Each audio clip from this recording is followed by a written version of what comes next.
అసలు జోగి రమేష్ కుటుంబంలో ఏం జరుగుతుంది? జోగి రమేష్ కుటుంబం గాని జోగి రమేష్ గాని మొత్తం హాట్ టాపిక్ గా మారాడు ఏపీ వార్తల్లో.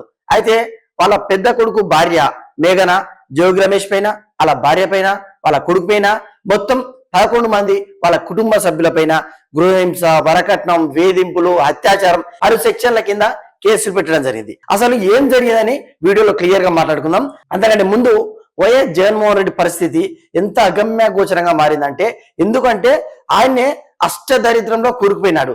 ఎక్కడి 151, ఎక్కడి 11.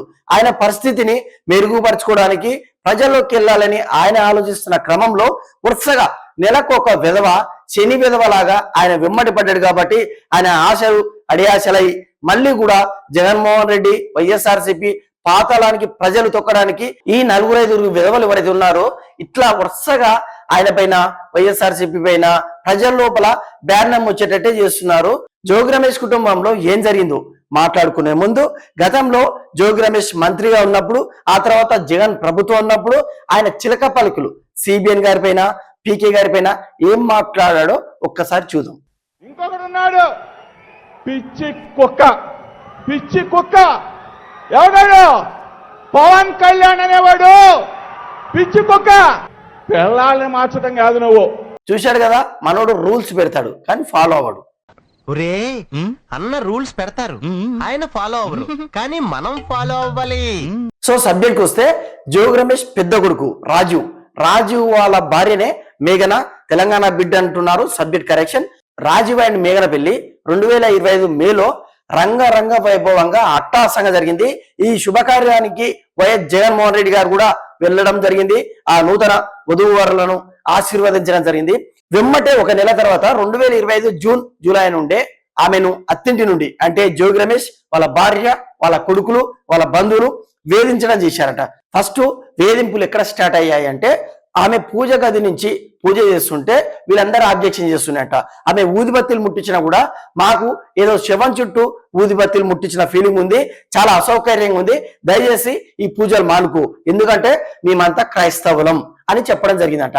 ఆమెకు వాళ్ళ కుటుంబానికి ముందు చెప్పిన విషయం ఏంటంటే, మేమందరం కూడా హిందువులమే, మేము సనాతనవాదులం అని చెప్పి మోసం చేసి తర్వాత క్రైస్తవులు. సరే, క్రైస్తవులైనా కూడా వాళ్ళకు మత స్వేచ్ఛ ఉంది, వాళ్ళు ఎక్కడైనా వెళ్ళొచ్చు, కానీ ఆమె హిందూ బిడ్డ కాబట్టి హిందూ పూజలు చేస్తే అక్కడ ఆబ్జెక్షన్ చేస్తుండే.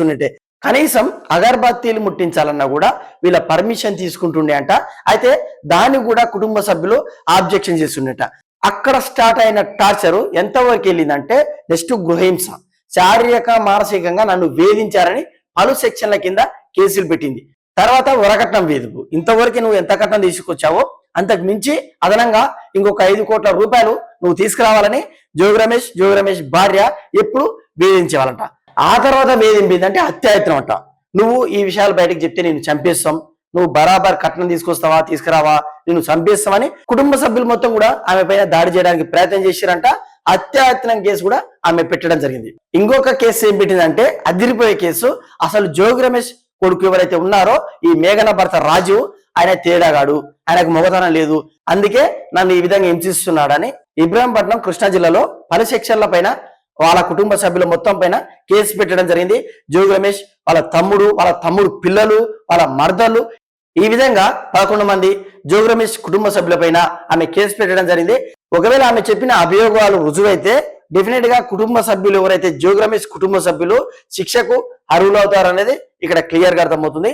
ఇప్పుడు ఏపీ ప్రజలు వస్తున్న సందేహం ఏంటంటే, వైఎస్ జగన్మోహన్ రెడ్డి గారు ఎవరైతే పార్టీ అధినేత ఉన్నాడో జోగి రమేష్ కుటుంబాన్ని ఏ విధంగా కాపాడతాడు అనేది అందరి సందేహం. ఎందుకంటే గతంలో తమ్మినేని సీతారాం ల్యాండ్ కబ్జా చేసిండు. ఒక మనిషి చనిపోకుండా చనిపోయిండని నకిలీ పత్రం చేసి ఆయన కొడుకు ఆ ల్యాండ్ కబ్జా చేసే ప్రయత్నం చేస్తే దీనిపైన కేసు అయింది. అప్పుడు జగన్మోహన్ రెడ్డి వచ్చి రాజకీయ కక్ష చంద్రబాబు నాయుడు అన్నాడు. ఓకే, జోసెఫ్ అని ఒక గొర్రె బిడ్డ ప్రశ్న అని ఒక ఛానల్ పెట్టుకొని హిందూ ధర్మాన్ని దుర్భాషలాడిండు. ఆ తర్వాత పవన్ కళ్యాణ్ గారి గురించి ఏకవచనంతో మాట్లాడిండు. వాని ఉపా చట్టం కింద కేసు చేసి అరెస్ట్ చేస్తే ఇదే వైఎస్ జగన్మోహన్ రెడ్డి వచ్చి ఏం మాట్లాడాడంటే, ప్రశ్నిస్తే ఈ కూటమి ప్రభుత్వం అరెస్ట్ చేస్తుందా, ఇది తప్పు అని పెద్ద ప్రగల్భాలు పలికాడు కదా. మరి ఇప్పుడేం మాట్లాడతాడు? ఇటీవలే సీదిరి అప్పలరాజు కొడుకు గొర్రెల కాపరి దానయ్యను అన్యాయంగా చంపిండు. వాళ్ళ కుటుంబాన్ని చూస్తే చాలా అంటే చాలా బాధ అనిపిస్తుంది. ఇక్కడికి వచ్చిన జగన్మోహన్ రెడ్డి ఆ బాధిత కుటుంబాన్ని పరామర్శ చేయకుండా సీదిరి అప్పలరాజు ఒక బీసీ నేత, ఒక మత్స్యకార కుటుంబం నుంచి వచ్చిండు, ఆయన పైన రాజకీయ కక్షణ అన్నాడు. సో ఇప్పుడు నేను చెప్పిన విధవలు ఎవరైతే ఉన్నారో వాళ్ళందరూ తప్పు చేశారు. ఏపీ ప్రజలందరికీ తెలుసు, పోలీసులు అరెస్ట్ చేశారు, కేసులనే. కానీ వీళ్ళందరికీ ఒకటే ఒక మాట చెప్పాడు వైఎస్ జగన్మోహన్ రెడ్డి, ఇది చంద్రబాబు నాయుడు గారి రాజకీయ కక్ష అన్నాడు. ఓకే, మరి ఇప్పుడు జోగి రమేష్ కోడలు ఎవరైతే మేఘన ఉన్నారో ఆమెనే వాళ్ళ కుటుంబ సభ్యులపైన కేసు పెట్టింది కదా, ఇది కూడా రాజకీయ కక్ష అంటాడేమో.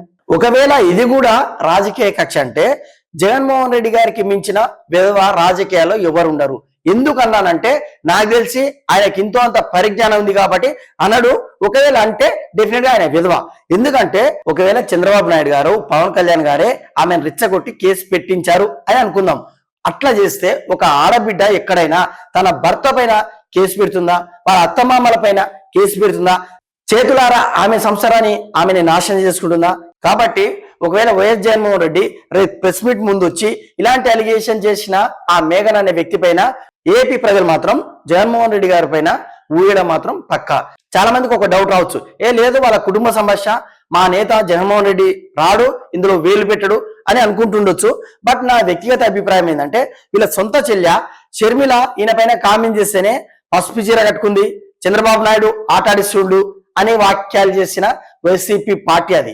మేబీ వీళ్ళపైన కూడా ఆ అభియోగం చేయొచ్చు. ఈ వీడియో చూస్తున్న వ్యూవర్స్ అందరూ ఈ జోగి రమేష్ గురించి, ఆయన కుటుంబ సభ్యుల గురించి, వాళ్ళ కోడలు మేఘన పెట్టిన కామెంట్ గురించి, వాళ్ళ భర్త అంటే జోగి రమేష్ పెద్ద కొడుకు రాజు తేడాగాడు అని చెప్పడం గురించి మీరేమనుకుంటున్నారో కామెంట్ చేయండి.